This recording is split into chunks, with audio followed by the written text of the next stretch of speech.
정말 하나님이 우리와 함께 하신다는 것이 얼마나 든든하고 위로가 되는지요.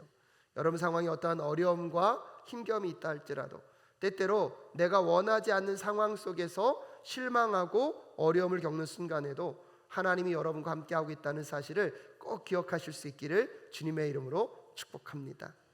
바울이 3차 선교 여행을 진행하고 있습니다.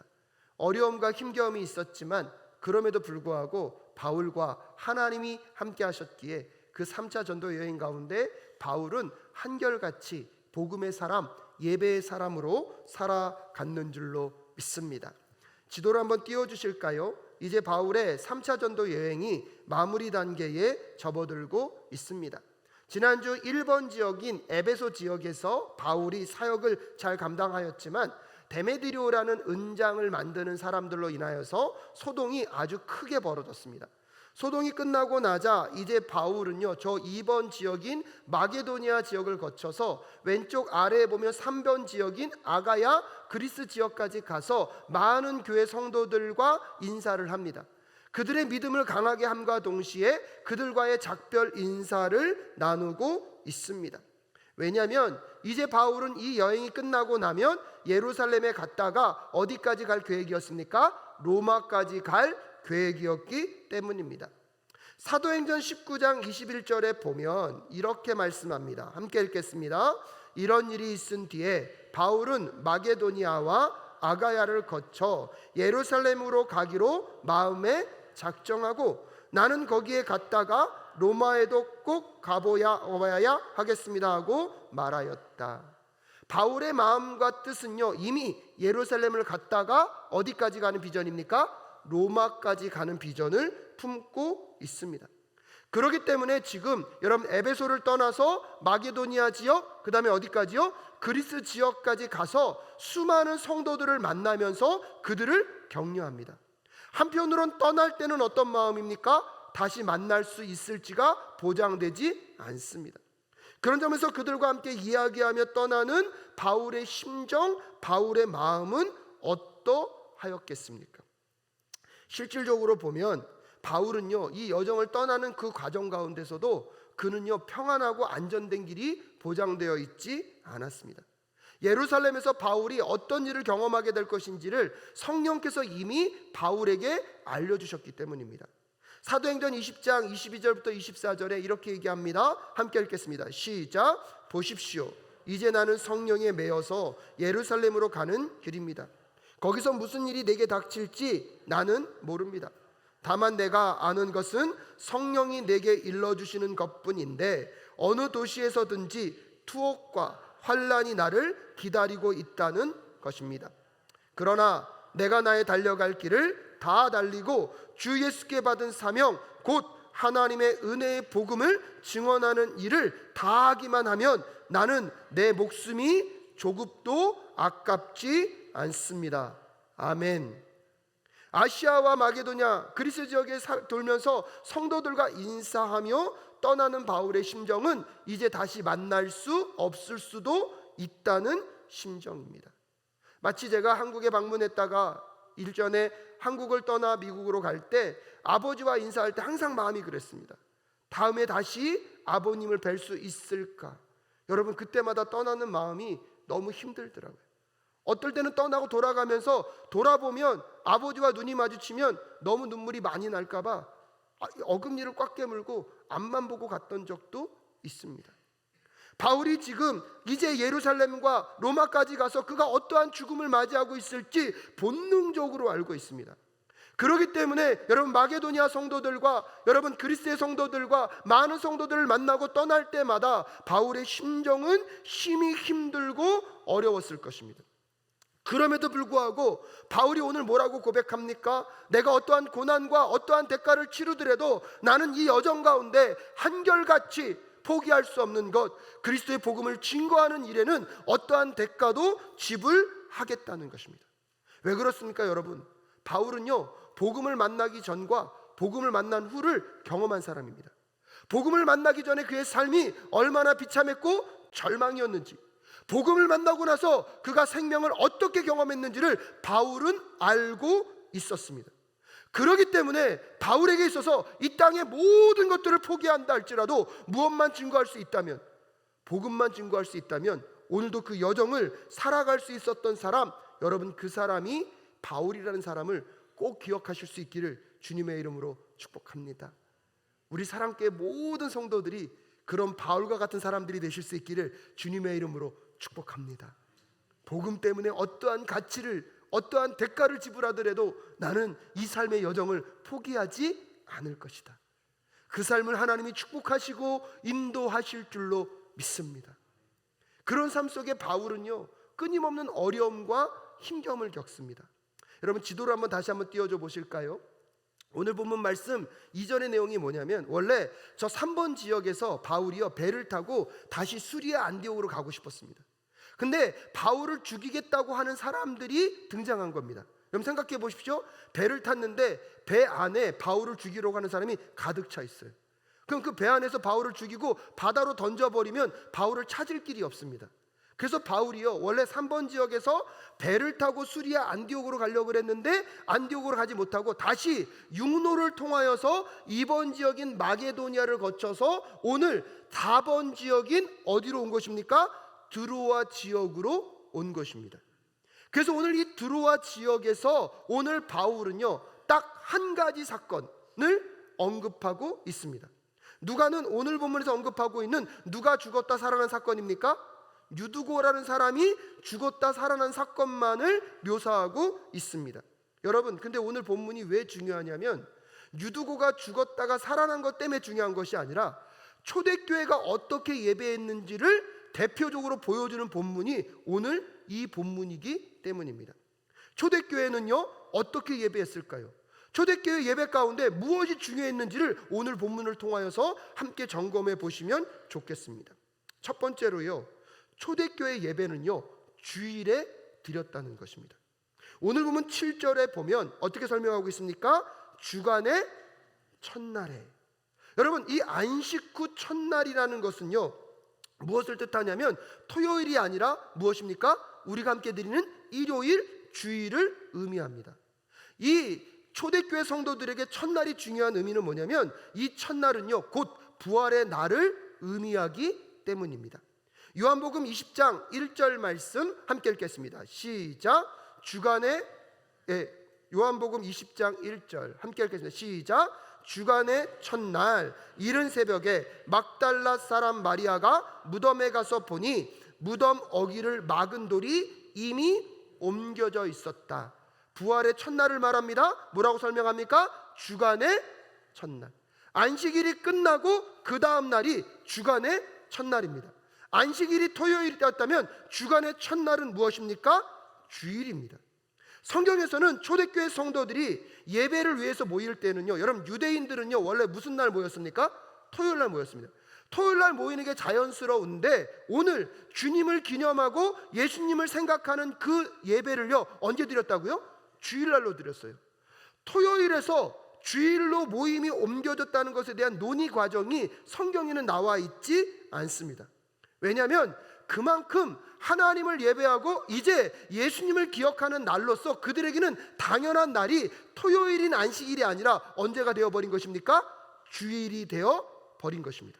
왜냐하면 그만큼 그들에게는요 부활은 강력한 경험이었고 부활은 너무나 중요한 의미를 가지고 있었기 때문입니다.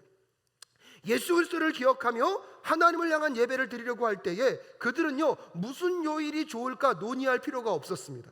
모든 사람들이 한결같이 주님을 의미하고 예수님을 기억하려면 무슨 요일밖에 없는 겁니까?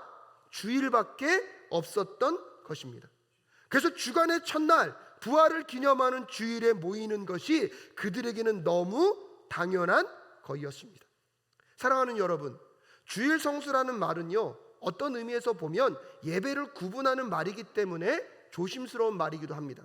하지만 한편으로 보면 모든 예배는 정말 다 중요하고 여러분 소중한, 누구를 향한 예배입니까? 하나님을 향한 예배인 줄로 믿습니다. 그런 점에서 더 높고 낮고 더 소중하고 더 의미가 있는 예배가 있느냐라고 묻는다면 할 말은 없겠지만, 그럼에도 불구하고 여러분, 초대교회 성도들이 예배를 드리면서 가장 의미가 있고 중요하게 여겼던 날이 언제임을 오늘 본문이 말하고 있습니까? 여러분, 주간이 끝나는 첫날 주일이었다는 사실을 우리는 다시 한번 기억하실 수 있기를 주님의 이름으로 축복합니다. 주일 예배만 드리면 예배가 끝났다는 말을 드리려고 하는 것이 아닙니다. 여러분, 주일 예배를 시작으로 월요일부터 토요일까지 우리의 모든 삶의 예배가 하나님 중심의 예배적 삶으로 나아가야 할 줄로 믿습니다. 근데 그 예배적 삶으로 나아가기 위하여서 그 어느 때보다 중요한 이 주일 예배가 우리에게 어떤 의미가 있고, 이 주일 예배를 통하여서 부활하신 예수 그리스도를 기억하고 기념함과 동시에 우리의 삶의 주인 되신 하나님만 바라보며 나아가는 우리 모두가 될 수 있기를 주님의 이름으로 축복합니다. 그런 점에서 초대교회 성도들에게도 이 주일에 모여 드리는 예배가 중요하였습니다. 왜냐하면 그 첫날이 무엇을 의미하기 때문입니까? 부활의 날을 의미하기 때문입니다. 그렇기 때문에 이 주일 예배가 여러분에게 오늘 다른 의미로 새겨지실 수 있기를 주님의 이름으로 축복합니다. 주일의 예배를 드림과 동시에 여러분, 그들은요 주일날 낮 시간이 아닌 오후 시간에 예배를 드렸다는 것을 알 수가 있습니다. 8절에 보면 우리가 모인 위층에는 무엇이 많이 켜져 있습니까? 등불이 많이 켜져 있었습니다. 꽤 늦은 시간에 그들은 모일 수밖에 없었습니다. 당시에는요 주일에도 일하는 사람들이 대부분이었습니다. 주 5일 근무제, 주 6일 근무제는요 오늘에서는 하는 얘기지 그 당시는요 주 7일 근무제였습니다. 주일에도 일을 할 수밖에 없기 때문에 모일 수 있는 시간이 낮 시간이 아니고요, 낮에 일이 다 끝나고 나서 언제 모입니까? 주일 저녁에 모였던 성도들의 이야기입니다. 그럼에도 불구하고 피곤한 그 몸을 이끌고 누구를 예배하기 위해서요? 하나님을 예배하기 위해서 그 늦은 밤에 불을 밝혔던 그 초대교회 성도들의 예배의 정신이 오늘 이 주일 예배에 다시 밝혀질 수 있기를 주님의 이름으로 축복합니다. 어떠한 어려움과 힘겨움이 있다 할지라도 그들이 모여 예배하는 것이 귀중한 걸 알았다면 오늘 이 주일 예배 가운데 그 초대교회에 밝혔던 그 예배의 불이 밝혀질 수 있기를 주님의 이름으로 축복합니다. 그러면서 모여서 그들이 무엇을 했냐면요, 두 번째로요, 초대교회 예배에는요 성찬과 말씀이 있었습니다. 7절 말씀에 보면 주간의 첫날에 우리는 빵을 무엇하라고요? 떼려고 모였다라고 이야기하고 있습니다. 그들은 자신의 죄를 위하여 죽으시고 부활하신 예수님을 기념하고 기억하기 위해 떡을 떼며 성찬을 하였습니다. 저희 사랑교회도 추수감사주일 전주에 무엇을 하였습니까? 성찬식을 하였습니다. 사랑하는 여러분, 성찬이 있을 때마다 여러분 어떻게 준비하고 계십니까? 성찬식이 있을 때마다 여러분 꼭 기도로 준비하실 수 있기를 부탁드립니다. 왜냐하면 여러분, 성찬은요 예수님이 명령하신 예식이기 때문입니다. 성찬을 통해 나를 위해 십자가에 죽으시고 부활하신 예수 그리스도를 기억함과 동시에 떡을 먹고 포도주를 마시며 그 십자가가 나에게 어떠한 역사가 있었고 어떠한 의미가 있는지를 새기는 순간이 바로 그 성찬의 순간이기 때문입니다. 성찬에 참여하는 모든 사람들에게는요 성령님이 함께 하셔서 떡을 먹지만 그 떡이 우리에게 어떠한 의미로 다가옵니까? 예수 그리스도의 몸으로. 포도주를 마시지만 성령의 역사 속에서 그 포도주는요 우리에게 예수 그리스도의 보혈의 피의 의미로 다가오는 줄로 믿습니다. 그렇게 그 떡을 대하고 그 피를 대한다는 것은 마치 우리가요 성육신하신 누구를 대하는 것과 같은 것입니까? 예수 그리스도를 대하는 것과 같은 것입니다. 여러분, 그러기 때문에 성찬을 준비하는 마음은요 그 어느 때보다 기도와 정결과 거룩으로 나아가야 할 줄로 믿습니다. 왜냐하면 여러분, 성찬에 참여한다는 것은 예수 그리스도를 전인격적으로 경험하고 만나는 순간이기 때문입니다. 성찬이 매주 진행되진 않지만 여러분, 성찬이 진행될 때마다 기도로 준비하며 나아가는 우리 모두가 될 수 있기를 간절히 소원합니다. 또 한편으로 보면 매주 성찬을 드릴 수는 없지만 이 예배가 성찬에 참여하는 마음으로 예수 그리스도의 십자가의 죽으심과 우리를 위하여 이루신 그 역사들을 또 마음 가운데 새기는 예배가 될 수 있기를 간절히 소원합니다. 그렇기 때문에 여러분, 성찬만 있었던 것이 아니라 성찬과 함께 무엇이 선포되었습니까? 말씀이 선포되었습니다. 7절과 9절에 보면 바울은 그날 떠나기로 되어 있어서 신도들에게 강론하였는데 강론이 어떻게 됐다고요? 밤이 깊도록 계속되었다. 9절에 보면 유두고라는 청년이 창문에 걸쳐 앉아 있다가 바울의 말이 오랫동안 계속됨으로라고 이야기하고 있습니다. 묻겠습니다. 초대교회 설교는 짧았을까요? 길었을까요? 길었어요. 그러니까 주일날 설교가 길 수 있습니까? 없습니까? 길었어요. 근데 여러분, 그 유두고라는 청년이 설교를 듣다가 뭐 할 정도로요? 졸 정도로. 근데 여러분, 이게요, 일방적으로 설교만 계속됐던 것은 아닙니다. 아까 7절과 9절에 말하는 강론하였다는 그 원어의 뜻이요, 디알레고마이라는 뜻인데, 이것은 말하다, 설교하다라는 뜻도 있지만 토의하다, 토론하다라는 뜻도 있습니다. 11절에 날이 새도록 오래 이야기하고 떠났다고 얘기할 때도 그 오래 이야기하다라는 호밀레오라는 그 단어도요, 장시간 동안 진지하게 이야기를 하는 것을 의미합니다. 즉 초대교회 성도들은요, 말씀을 듣는 것에만 머문 것이 아니라 말씀 앞에서 대화하고 질문하고 자신의 삶에 무엇을 비춰본 것입니까? 그 말씀을 비춰본 것입니다. 설교를 듣는 것으로 끝난 것이 아니라 그 설교를 묵상하고 생각하며 서로 질문하고 대화하면서 말씀이 자신의 삶을 관통하도록 하고 있는 그 초대교회들의 성도들의 말씀을 향한 진지함이 오늘 우리 사랑교회와 함께 할 수 있기를 간절히 소원합니다. 그 말씀이 자신의 삶을 비추고 그 말씀으로 살아낼 것을 결단하였던 사람들, 그래서 여러분, 한 주를 살아보고 그 다음 주에 다시 교회에 와서 그 말씀대로 살았더니 이런 은혜가 있더라, 이런 역사가 있더라, 그 말씀대로 살았더니 나에겐 이런 어려움이 있었고 힘겨움이 있더라, 서로 이야기하며 말씀으로 살아가는 우리 사랑교회가 될 수 있기를 주님의 이름으로 축복합니다. 덴버에서도 청년들에게 설교를 열심히 했어요. 근데 한 청년이 저를 부르더니 구속으로 데리고 가요. 전도사님, 그렇게 살면 나 직장에서 잘릴 수도 있는데 책임질 거네요. 여러분, 제가 어떻게 책임집니까? 근데 그 친구에게 그렇게 얘기했던 기억이 납니다. 내가 세상은 다 알 수 없다. 근데 오늘 말씀이 이렇게 말씀하니 너도 살아보고 나도 살아보자. 세상 가서 살아봐서 안 된다면 다음 주에 다시 한번 나에게 얘기해줘라. 그럼 내가 말씀을 다시 공부하고 묵상해서 말씀이 말하는 바를 선포하겠다. 사랑하는 여러분, 오늘 이곳에서 다시 한번 결단하실 수 있기를 주님의 이름으로 축복합니다. 세상이 뭐라 말하던, 세상의 가치가 뭐라고 말하던 더 중요한 것은 말씀이 오늘 나에게 뭐라고 말씀하시는지, 내 원함과 내 뜻대로 사는 시간이 아니라 말씀이 내 삶 가운데 찾아왔을 때 한번 그 말씀을 붙잡고 순종하며 살아가겠다고 결단하며 이 세상의 흐름 가운데 말씀의 삶으로 거슬러 갈 수 있는 말씀의 사람의 승리가 우리 성도들의 삶 가운데 나타날 수 있기를 주님의 이름으로 축복합니다. 그렇기 때문에 여러분, 초대교회 성도들은 말씀을 듣는 것으로 끝나지 않았습니다. 그 말씀을 갖고 서로 묵상하고 이야기하고 교제하고 그 말씀 속에서 살아낼 것을 서로 나누었다면, 우리 사랑교회 예배는요, 이 주일 예배 한 번으로 끝나는 것이 아니라 이 예배 이후에 여러분, 구역 예배와 소그룹 모임과 각자 흩어진 곳에서 그 말씀이 내 삶에 비춰올 수 있도록 끊임없이 묵상과 나눔과 함께함의 공동체가 될 수 있기를 주님의 이름으로 축복합니다. 여러분, 왜냐하면요, 사도행전 19장에 보면 바울이 에베소에서요, 두란노 학당에서 2년 동안 한결같이 한 게 있습니다. 그게 뭔지 아십니까? 말씀을 가르친 것입니다.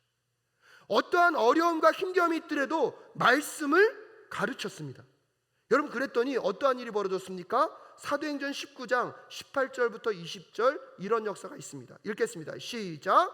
그리고 신도가 된 많은 사람이 와서 자기들이 한 일을 자백하고 공개하여, 또 마술을 부리던 많은 사람이 그들의 책을 모아서 모든 사람 앞에서 불살랐다.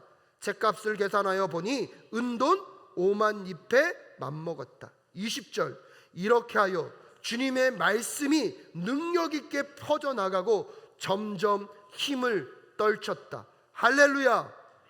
말씀에는 능력이 있습니다. 말씀에는요 능력이 있습니다. 그 말씀대로 살아갈 때에 진정한 부흥이 사랑교회에 임하게 될 줄로 믿습니다. 그 말씀대로 살아가는 여러분의 삶 속에 여러분 그 부흥의 역사가 반드시 나타날 줄로 믿습니다. 그렇기 때문에 여러분의 사랑교회는 예수님을 따라 말씀이 무엇이 되느냐? 삶이 되는. 그래서 하나님을 사랑하고 이웃을 사랑하는 그 사랑교회의 정체성을 잃지 않는 우리 모두가 될 수 있기를 주님의 이름으로 축복합니다. 그리고 세 번째로요, 초대교회에는요 한 사람의 예배자가 있었습니다. 누가가 의도적으로요 오늘 이 사건 속에 한 사람의 이름을 분명히 밝히고 있습니다. 그의 이름은 누구입니까? 유두고입니다. 유두고라는 이름의 뜻은요 행운, 운이 좋다라는 뜻입니다. 유두고가 어떤 사람인지는 알 수 없지만 한번 상상을 해보았습니다. 유두고는 하루 종일 삶의 현장에서 노동을 하고 몸이 많이 지쳐 있습니다. 오늘따라 갑자기 주문이 밀려서 너무나 업무량도 많이 늘어져서 그것을 정신없이 처리하느라 너무 힘들었습니다. 육체적으로도 너무나 힘들어 죽겠는데 오늘따라 진상 손님은 왜 이렇게 많이 찾아오는지, 그 한 사람을 한 사람을 대하다 보니까 몸도 지쳤는데 뭐도 많이 힘듭니까? 마음도 많이 힘들어 있습니다. 오늘은 그냥 집에 가서 쉴까? 이렇게 가면 예배도 집중 못할 텐데. 그런데 오늘은 사도 바울이 말씀을 전하는 마지막 날이라고 하는데 이제 떠나면 언제 다시 볼 수도 없을지도 모르는데 그래도 정말 너무 피곤하다.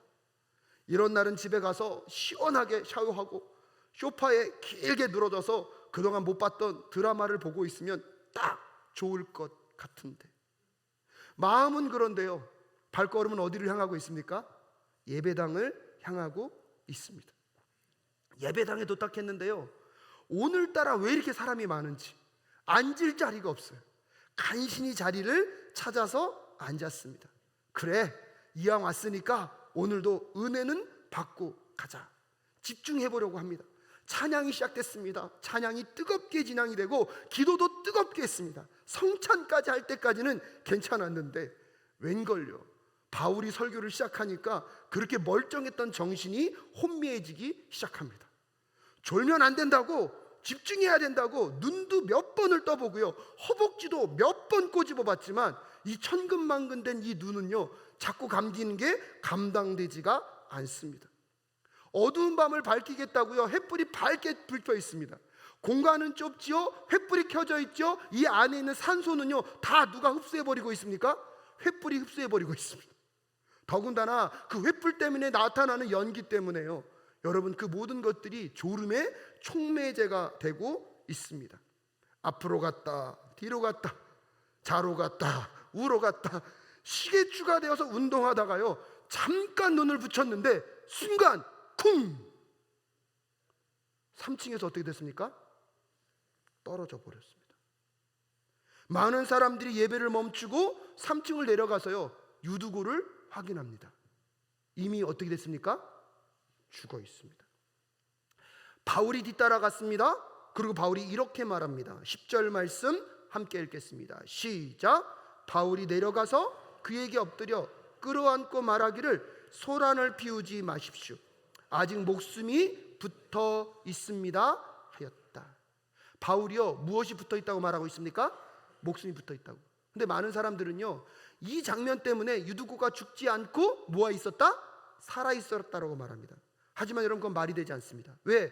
9절에서 이미 사람들이 유두고가 어땠다고 선언하고 있습니까? 죽었다고 선언하고 있고요 오늘 이 사도행전을 쓰고 있는 누가의 직업이 뭡니까? 의사예요. 그러니까 누가가 이걸 기록하면서 의학적으로 이미 유두고는 무엇했다? 죽었다라고 말한 거예요. 근데 여러분 그러면 오늘 10절의 본문의 의미가 무엇입니까? 바울이요 급하게 뛰어내려왔어요. 급하게 뛰어내려오는 바울은요, 마치 구약에서 있었던 사건을 기억하십니까? 사르밧 가부의 아들이 죽었을 때 엘리야가 하였던 것처럼, 수넴 여인의 아들이 죽었을 때 엘리사가 하였던 것처럼 바울도요, 그를 안고 품에 끌어 당겼습니다. 그때 어떤 일이 벌어집니까? 유두고가 다시 살아났습니다. 그럴 때는 바울이요, 소란을 피우지 마십시오.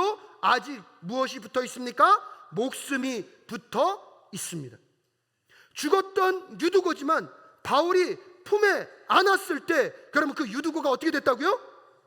할렐루야. 여러분, 유두고는요, 설교를 듣다가 뭐 했습니까? 졸았습니다. 졸다가 산중에 떨어져서 죽었습니다. 근데 오늘 본문은요, 유두고가 설교를 듣다가 졸았다고 비난하지 않습니다. 오히려 유두고는요, 졸았음에도 불구하고 졸았던 그 유두고는요, 부활을 직접 체험한 유일한 사람이 됩니다. 여러분, 오늘 이 사랑교회에 모여있는 여러분, 유두고 입장에서 한번 생각해 보시기 바랍니다. 하루 종일 일하고 피곤한 몸입니다. 예배하러 갈까? 집에 가서 좀 쉴까? 여러분도 그런 때가 있지 않으셨습니까? 주일 아침 예배 시간이 다가오고 있는데 아들이 계속해서 민기적거립니다. 엄마는 야, 빨리 일어나, 교회 가야지. 오늘은 너무 힘들어서 나도 교회 가기 싫어요. 너는 가야지, 너가 목사잖아. 옛날에 블로그에 이 글을 읽다가요, 저도 빵 터진 적이 있습니다. 오늘 이 자리까지 오는 것이 누구에게는 쉽지 않았을 수 있습니다. 유두고도요, 그런 순간이었지만 그럼에도 불구하고 어디로 갔습니까? 예배에 갔습니다. 계속 졸고 있습니다. 여러분, 오늘 혹시 이 예배 가운데 졸고 있는 분이 있다면 여러분, 나무라지 마시고 지난 밤이 많이 피곤했겠구나, 여러분 생각해 주실 수 있기를 주님의 이름으로 축복합니다. 그렇게 힘들게 왔는데 여러분, 유두고가 은혜를 엄청 받았습니까? 졸고 있습니까? 졸고 있어요. 예배에 도움이 됐습니까? 예배에 방해가 됐습니까? 예배가 그 때문에 망쳐졌어요. 근데 오늘 본문은요, 신기하게 얘기하고 있습니다. 그 유두고가 떨어져 죽음으로 인하여서 유두고는 부활을 경험했고요. 여러분 기억하십시오. 오늘 이 주일은요, 무엇을 기념하는 날이었다고요? 예수 그리스도의 부활을 기념하는 날. 근데 유두고가 죽었다가 살아나면서 그 부활의 현장을요, 누가 다 보고 있습니까? 초대교회 성도들이 다 보고 있습니다. 그래서 12절에서 이렇게 얘기합니다. 12절 말씀 함께 읽겠습니다. 시작. 사람들은 그 살아난 청년을 집으로 데리고 갔다. 그래서 그들은 적지 않게 위로를 받았다. 할렐루야. 유두고로 인해 초대교회 성도들은 위로를 받고 있습니다. 내가 유두고 같은 상황이 되어도 여러분, 하나님은 반드시 살리시고 회복시켜 주실 것을 그들도 확신했기 때문입니다. 예배의 자리까지 유두고에게도 수많은 핑계와 타협하고 싶은 이유가 있었을 것입니다. 여러분, 그 당시는요, 밤에 모이는 것은 많은 오해를 받았어요. 그래서 법적으로도 밤에는 모이지 말라고 이야기를 했습니다. 그러면 그 밤에 온다는 것은 사회적으로도요, 많은 위협과 손해와 어려움을 감당할 수밖에 없는 것이 그들의 예배였습니다. 오늘날 우리의 상황도 한번 들여다볼까요? 주일에 모여 함께 예배드린다는 것, 삶의 우선순위를 하나님께 드린다는 것, 어떤 점에서 쉽지 않습니다. 주일을 목숨처럼 지켜간다는 것, 경제적인 손해를 감수해야 합니다. 여러분, 이 시간에 가서 일하시면 하루 일당 더 얻을 수도 있는 날 아닙니까? 지금 이 시간 우리 아이들은 여기 와 있는데 다른 아이들은 어디 가서 공부하고 있습니까? 학원 가서 공부하고 있잖아요. 이 치열한 경쟁 사회 속에서 우리 아이들만 뒤처질 수 있다는 느낌이 왜 없을 수 있겠습니까? 그럼에도 불구하고 삶의 중심이 내가 아니라 하나님이심을 고백하며 이 예배의 자리로 나오는 사람을 하나님은 찾고 계십니다. 이 예배 현장에서 아무런 도움을 주지 못하는 것 같고 때때로 억지로 나와왔지만 은혜를 경험하지 못하는 그 한 사람의 시간을 하나님은 의미 있다고 생각하시고 오늘 그를 통하여서 죽음의 상황에서 부활의 상황을 경험케 하실 줄로 믿습니다. 몸을 쳐서 복종하여 예배의 자리로 나온 한 사람, 유두교에게 임하였던 그 치유와 회복이 오늘 여러분에게 선포되는 줄로 믿습니다. 유두고가 죽음 속에서 부활의 삶을 예배를 통해서 경험하였다면, 사랑하는 사랑교회 성도 여러분, 우리 사랑교회 예배가 그런 예배 될 수 있기를 주님의 이름으로 축복합니다. 죽은 내 영혼에 생기가 불어오고 생명의 바람이 불어오는 그 시간이 오늘 이 예배 시간이 되실 수 있기를 주님의 이름으로 축복합니다. 자의적으로 왔던, 억지로 왔던, 여러분 어떻게든 이 자리에서 그래도 하나님 앞에 서여보겠다고 했던 그 마음, 하지만 천근만금 힘든 육체 때문에 졸다가 가는 그 순간 속에서도 여러분 유두와 같은 죽음에서 생명으로 옮겨지는 부활의 역사를 꼭 경험하게 하실 줄로 믿습니다.